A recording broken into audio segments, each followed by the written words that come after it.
नमस्कार दोस्तों, मैं हूं आद्या और स्वागत है आप सभी का सिविल्स डेली के daily current affair analysis program में। तो चलिए डालते हैं नजर आज की खास सुर्खियों पर और देखते हैं कि कौन सी खबर किस तरीके से, किस तरह से इंपॉर्टेंट है, रेलिवेंट है हमारे यूपीएससी एग्जाम्स के पर्सपेक्टिव से। तो हमारी सबसे पहली जो आज की खबर है, जो आज की हेडलाइन है, वो है अबाउट फ्रेंडशिप। जी हाँ, गहरी दोस्ती says Israel prime minister about ties with India. ये थी हमारी आज की one of the most important headlines, news headlines जिसे हम डेली कवर करते हैं।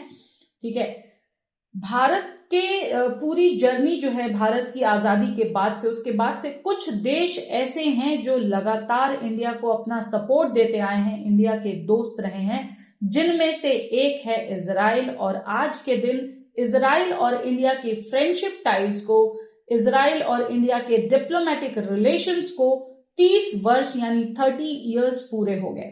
ठीक है, दोनों ही देश जो हैं, इंडिया कहें या इजराइल कहें, ये दोनों ही लेट 1940s में लगभग आजाद हुए थे। ठीक है, और ये आजादी उन्हें एक लंबे समय के स्ट्रगल से मिली थी, जो कि उनका स्ट्रगल था with the British forces, with the British colonialism. ठीक है, तो कहीं ना कहीं देखो बैकग्राउंड जो है, हिस्ट्री जो है, दोनों देशों की सेम रही और इसलिए भी कह सकते हैं कि सिर्फ दोनों के दुख एक थे, इसलिए इनकी दोस्ती भी एक है, अटल है और अभी भी है और पिछले 30 सालों से लगातार बनी हुई है। चाहे इंटरनेशनल फ्रंट पर कुछ भी हो, कुछ भी इशू आए, कुछ भी इशू उठे, इजराइल अनडाउटेडली इंडिया को सपोर्ट करता है। इंडिया ने वैसे तो इजराइल को एक आजाद देश के रूप में जो है 1950 में रिकॉग्नाइज कर दिया था, लेकिन जो इंडिया और इजराइल के बीच में फुल फ्लेजेड डिप्लोमेटिक रिलेशंस बने थे दोनों देशों में, वो स्टैब्लिश हुए थे ऑन 29 जनवरी 1992। और इस हिसाब से 1992 के हिसाब से अगर हम देखें तो आज इन्हें, इनकी दोस्ती को 30 वर्ष हो गए हैं। और ये इस 30 वर्षों की दोस्ती को जो इजराइल के पीएम हैं स्वयं नफ्तली बेनेट साहब, उन्होंने कहा है गहरी दोस्ती यानी डीप फ्रेंडशिप ग्राउंड्स। ठीक है, डीप फ्रेंडशिप कह सकते हैं हम सीधे सीधे। देखो स्टार्टिंग में क्या हुआ था कि इजराइल को लेकर जो इंडिया का पर्सपेक्शन था, जो पर्सपेक्टिव था, बेसिकली परसेप्शन था, ठीक है, जो सोच थी वो थोड़ी सी नेगेटिव थी।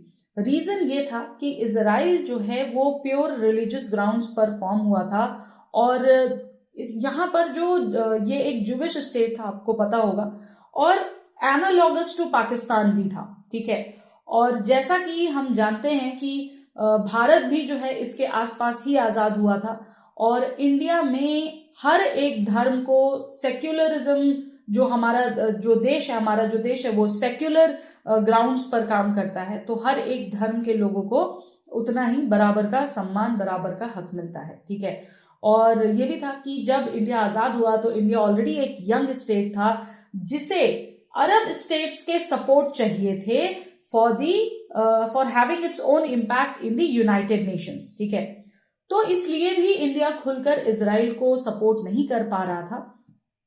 आगे जाकर ये हुआ कि जो मुस्लिम पॉपुलेशंस थी इंडिया की, वो उन्हें कहीं बुरा न लग जाए, वो कहीं भड़क न जाए इंडिया के इस स्टेप से।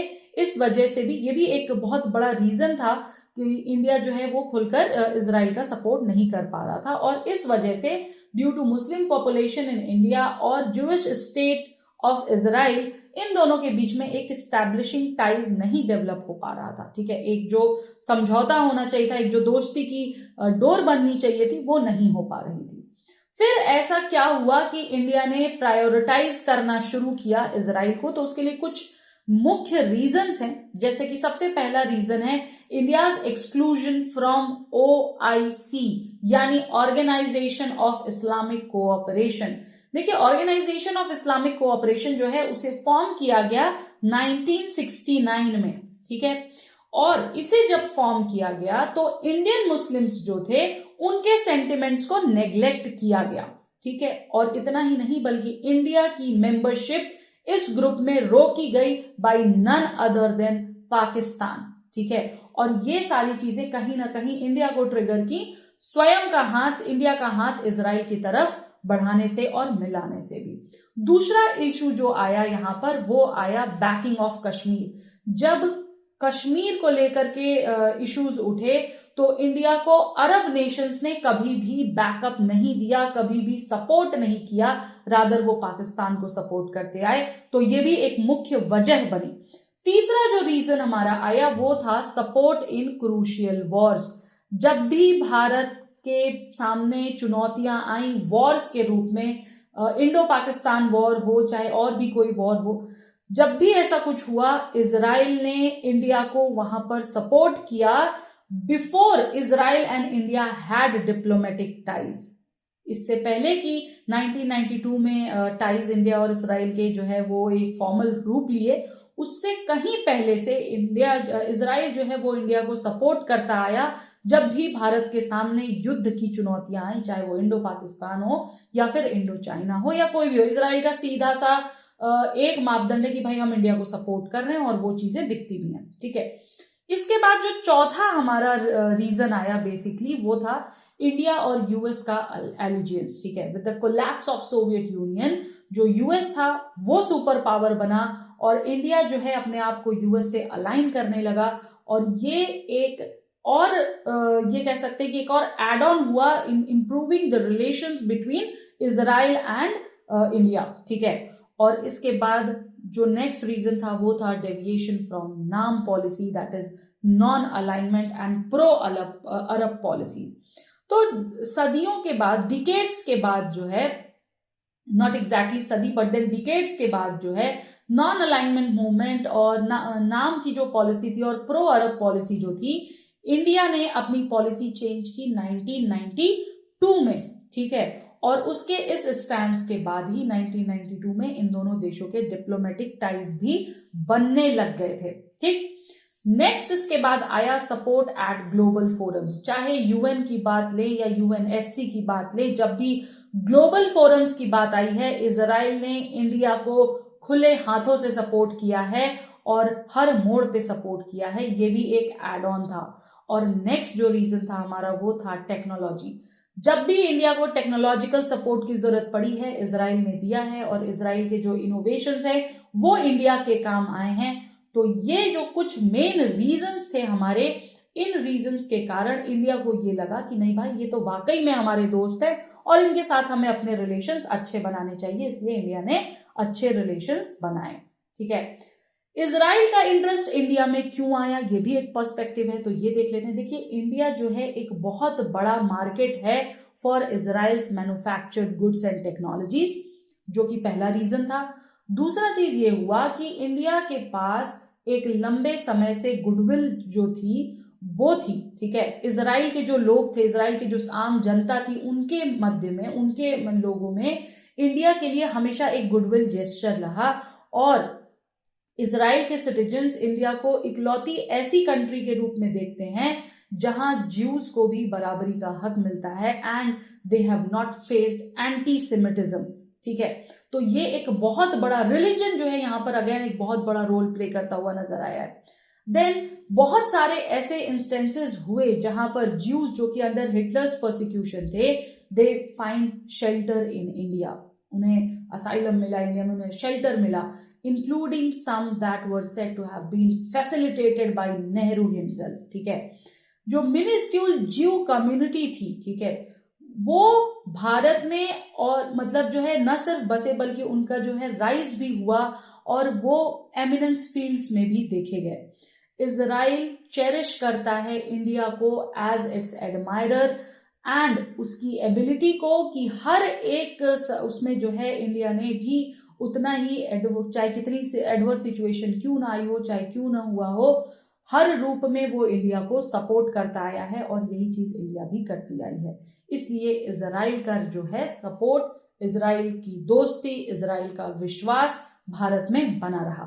अब यहाँ मेरा आपसे एक क्वेश्चन है कि देखिए चाहे कितनी ही दोस्ती हो, चाहे कितनी ही मैसिव टाइज हो, डिप्लोमेटिक टाइज हो, फिर भी कुछ ऐसे डेटरेंट्स रह जाते हैं देशों के बीच में जिनकी वजह से कुछ ना कुछ इश्यूज डेवलप होते रहते हैं। तो आप मुझे ये बताइए कि वो कौन से वेरियस डेटरेंट्स हैं, वो कौन से वेरियस इश्यूज हैं जो अभी भी कहीं ना कहीं प्रॉब्लम कभी कभार क्रिएट कर देते हैं बिटवीन बोथ द नेशंस, और ये आपको इश्यूज मुझे एनलिस्ट करके बताने हैं। आईआर का बहुत ही ज्यादा, I will say very very and most important question, ठीक है, वेरी मोस्ट इंपॉर्टेंट पर्सपेक्टिव है ये। तो इस क्वेश्चन को प्लीज आंसर करने की कोशिश करिएगा।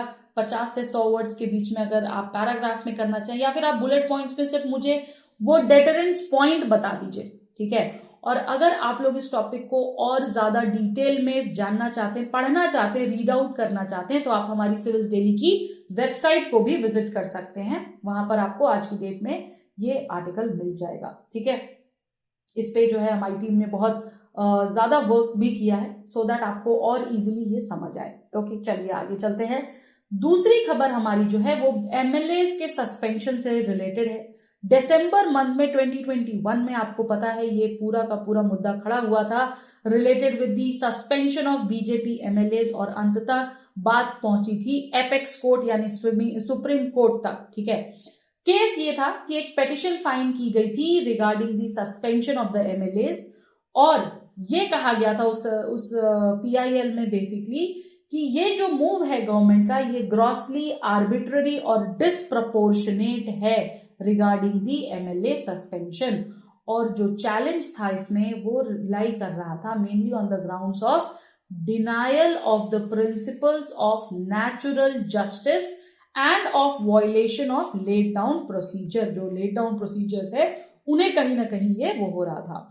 अब इस पर सुप्रीम कोर्ट का जजमेंट आया है, और सुप्रीम कोर्ट ने ये ऑब्जर्व किया है कि जो ये डिसीजन था to suspend the BJP MLAs, ठीक है, महाराष्ट्र में for a year was unconstitutional, substantively illegal and irrational, ठीक है। ये गलत था, ये पूरा का पूरा जो वो था ये गलत है। इसे हेल्ड किया है सुप्रीम कोर्ट ने, और उन्होंने ये भी कहा है कि जो लेजिस्लेचर्स थे जिन्हें सस्पेंड किया गया था 2021 के सेशन में, ये जो पूरा का पूरा ऑब्जर्वेशन है ये जो बेंच हैंडल कर रही थी, उस बेंच में जस्टिस थे जस्टिस AM खनीविलकर, यहां पर आप देख लो, यहां लिखा हुआ है नाम इनके, CT रवि कुमार, और इन्होंने इस पूरी रिजोल्यूशन को ही क्वैश कर दिया है, ये बताते हो कि ये अनकॉन्स्टिट्यूशनल है और ट्रांसफर्स कर रही है beyond the powers of the assembly, ठीक है। तो ये हुआ। अब इस मुद्दे से रिलेटेड कुछ चीजें, सबसे पहली बात है हमारी legal basis of the judgement की। जो पूरी जजमेंट आई उसका लीगल बेसिस क्या है, तो जो पूरी की पूरी हमारी बेंच थी जजेस की, ज्यूरी की, उन्होंने रेफर किया है article 190 clause 4 of the Indian constitution, और उन्होंने कहा है कि according to this article, if for a period of 60 days a member of a house of the legislature of a state is without permission of the house absent from all meetings thereof, the house may declare his seat vacant, ठीक है। तो इसके तहत अगर हम देखें कि आप अगर किसी को 1 साल के लिए कह रहे हो तो वो तो वैसे ही उसकी सीट वेकेंट हो गई, राइट। दूसरी चीज, under section 151A of the RPA act 1951, by election for filling any vacancy shall be held within a period of 6 months from the date of the occurrence of the vacancy, ठीक है। तो ये चीजें भी यहां उठ करके आई हैं, ठीक, इसको भी हमें थोड़ा सा ध्यान रखना है, ठीक है, कि दो जो लीगल उस पे एक्ट्स बात कर रही है, एक है हमारा आर्टिकल 190 का क्लॉज 4 और दूसरा है सेक्शन 151A। तो इन सब के बावजूद जो है ये समझ आता है कि जो पूरी की पूरी बैरिंग है, एक्सेप्शंस है, उसे स्पेसिफाई किया गया है इस सेक्शन में, और कोई भी कॉन्स्टिट्यूएंसी रिमेन नहीं कर सकती without a representative for more than 6 months, ठीक है। सस्पेंशन जो है इसको पूरा कंट्रोवर्शियल क्यों समझा गया, क्यों माना गया, उसके 3 मापदंड हैं। पहला है गवर्नमेंट मैनिपुलेशन, दूसरा है अवॉइडिंग लेजिस्लेटिव स्क्रूटनी, और तीसरा है एनिमिटी अमंग लेजिस्लेचर्स, ठीक है। तो देखिए, एक छोटी सी मेजॉरिटी कोalition गवर्नमेंट जो है उन्होंने सस्पेंशन को मैनिपुलेट करने के ढंग से जो है गवर्नमेंट को मैनिपुलेट करना चाहा by the number of opposition party members, ठीक है। तो पहली चीज तो ये। दूसरी मुद्दा उठा कि जो लेजिस्लेटिव स्क्रूटनी है उसे कहीं ना कहीं अवॉइड किया गया, यानी प्रोमिनेंट मेंबर्स को सस्पेंड करके जो अपोजिशन था वो it will won't be able to effectively participate in the discussion. अगर आप उनके मेंबर्स को ही वो कर दोगे, सस्पेंड कर दोगे, तो आखिर उनके साइड से पार्टिसिपेट कौन करेगा हाउस में, राइट? तो ये इशू आया। और तीसरा जो था that is enmity among legislators. तो कोर्ट ने यहाँ पर पॉइंट आउट किया कि पार्लियामेंट और असेंबलीज जो हैं वो ज्यादा से ज्यादा इनट्रांजिजेंट प्लेस जो है वो बनती जा रही हैं, वहां पर आपसी एनिमिटी जो है वो उमड़ती जा रही है, जो कि गलत है। ठीक है, तो ये रीजंस थे, हमारे कंट्रोवर्शियल रीजंस थे सस्पेंशन के। अब यहाँ मेरा आपसे एक क्वेश्चन है कि ये न्यूज हमने पहले भी कवर की थी, ठीक है, जब ये न्यूज दिसंबर में आई थी, तो जरा मुझे बताइए कि वो कौन से आर्टिकल्स हैं या कौन से रूल्स हैं, रूल नंबर हैं इनफैक्ट पार्लियामेंट के प्रोसीजर में या पार्लियामेंट्री रूल्स बुक में, जिनके तहत एमएलए सस्पेंशन की बात होती है। और ये मैंने डिटेल में समझाया, तो फटाफट से वो मुझे बता दीजिए और उनमें क्या लिखा है ये बता दीजिए। देखते हैं, रिवीजन भी होता जाएगा इस तरीके से।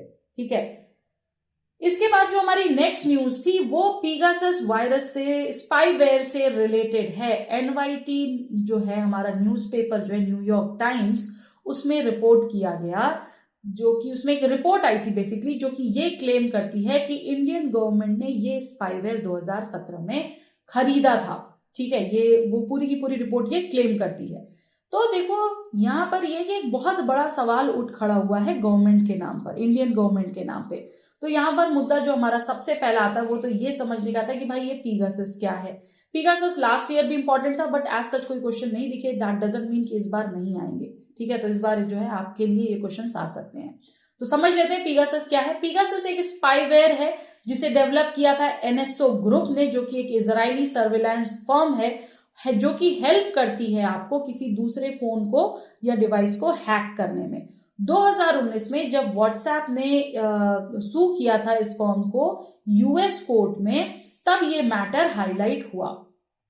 ठीक है, जुलाई 2021 में एमनेस्टी इंटरनेशनल ने 13 अन्य मीडिया आउटलेट्स के साथ मिलकर अक्रॉस द ग्लोबल वर्ल्ड एक रिपोर्ट रिलीज की, जिसमें बताया गया कि ये जो स्पाईवेयर है ये किस प्रकार से 100 ऑफ इंडिविजुअल्स द्वारा यूज किया गया है, और उसमें इंडियंस भी आते हैं।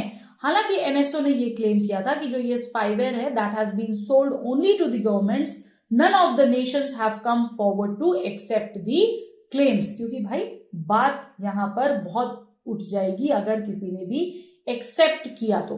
अब देखिए जो डिसफंक्शंस हैं जो कि ये पीगासस वायरस स्पाईवेयर जो है वो क्रिएट करता है, तो वो क्या है, और जिसमें सबसे अहम और इम्पॉर्टेंट है वो है प्राइवेसी ब्रीच का, जो हमारे आर्टिकल, इंडियन कॉन्स्टिट्यूशन के आर्टिकल 21 और आर्टिकल 19 का पार्ट है।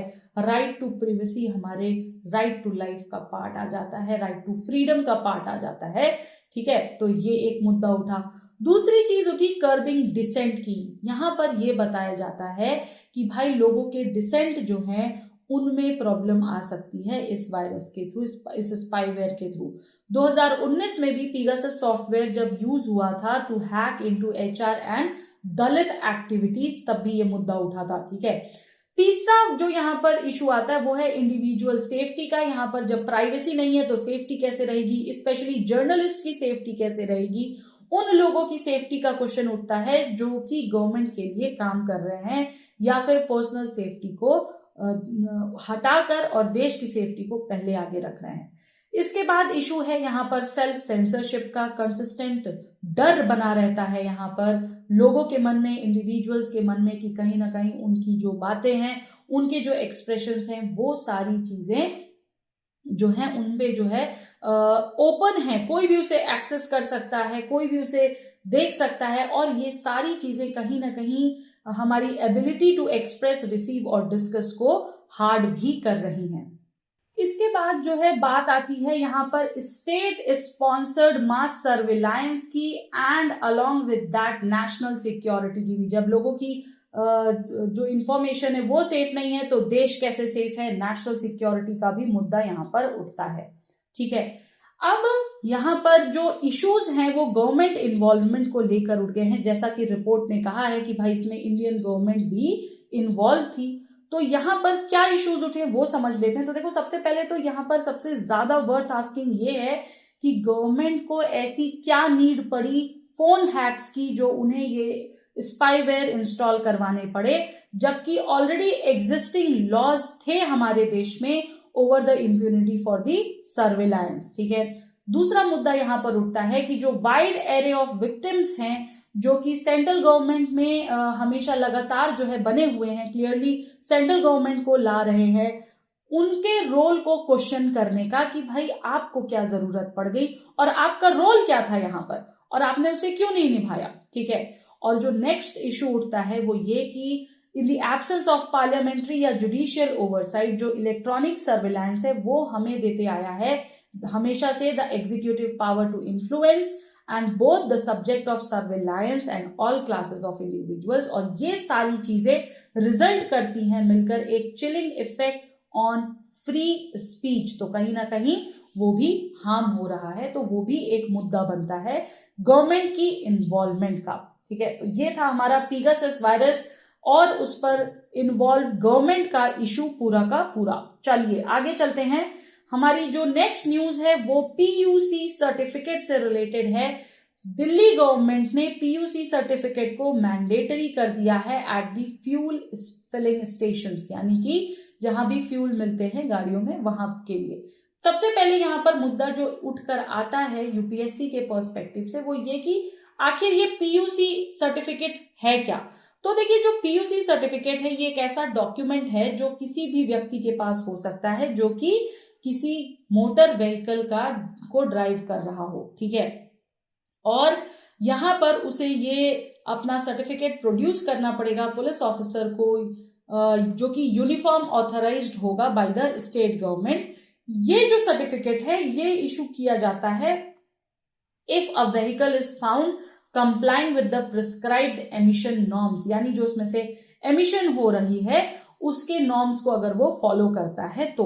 Since motor vehicles amendment act 2019 जो है वो फोर्स में आ गई थी, 2019 में ही आ गई थी वो, ठीक है, अडॉप्ट कर लिया गया था उसको, इसलिए पीयूसी सर्टिफिकेट जो है वो बनना मैंडेटरी हो गया है, वो बनाना मैंडेटरी हो गया है।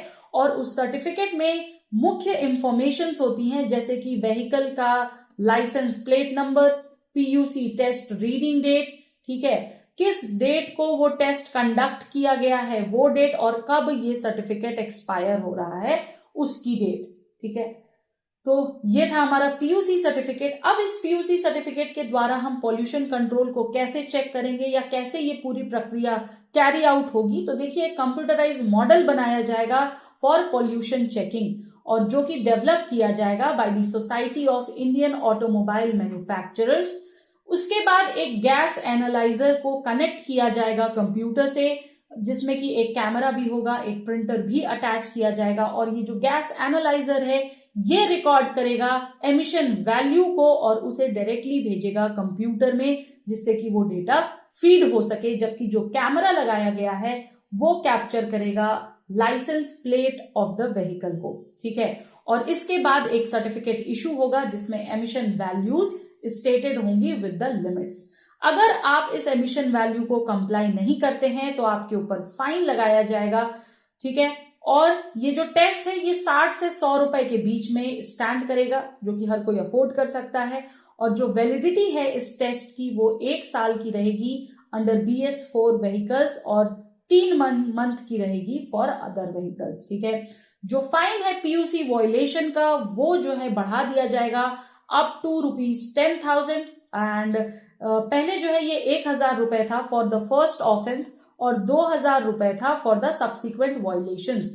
ठीक है, लेकिन इसमें अमेंडमेंट के बाद इसको बढ़ाया जाएगा 10,000 रुपए तक।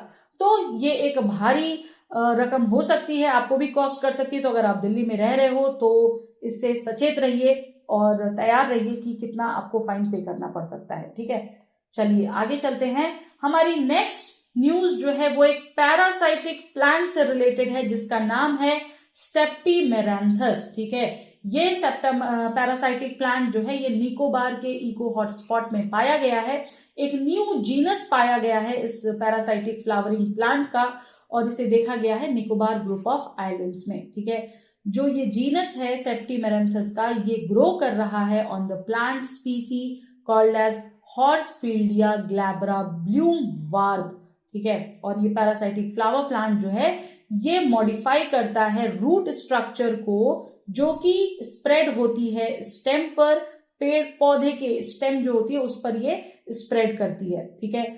और it has a distinct vegetative morphology, inflorescence architecture and floral characters. ये इसकी इमेज है, आप देख सकते हो, ठीक है। जो इस लीव्स हैं इस प्लांट की वो हार्ट शेप्ड की लीव्स हैं और with a very long tip and ovary, ठीक है। जो फ्रूट और सीड्स हैं वो यूरसियोलेट के जैसे दिखते हैं, यानी अर्दन पॉट शेप्ड इनका स्ट्रक्चर है, ठीक है। बर्ड्स इन्हें कंज्यूम करती हैं विशियस सीड्स को, और ये जो न्यू जीनस हैं, जो नए और सीड्स हैं, इनके पास ऐसा पोटेंशियल होता है स्यूडो वीवा पेरस जर्मिनेशन का, जो कि डिपॉजिट करता है इनकी पत्तियों पर, लीव्स पर, ब्रांचेस पर और some other plant which is already attach to the हॉर्स प्लांट पर भी, ठीक है।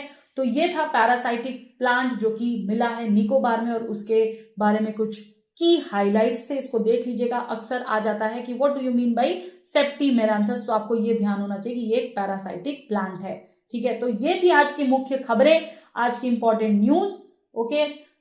एक क्वेश्चन है आपके लिए, ये क्वेश्चन शायद 2019 में आया था, इसको सॉल्व करके बताइएगा, मुझे इसका आंसर कमेंट सेक्शन में जरूर दीजिएगा।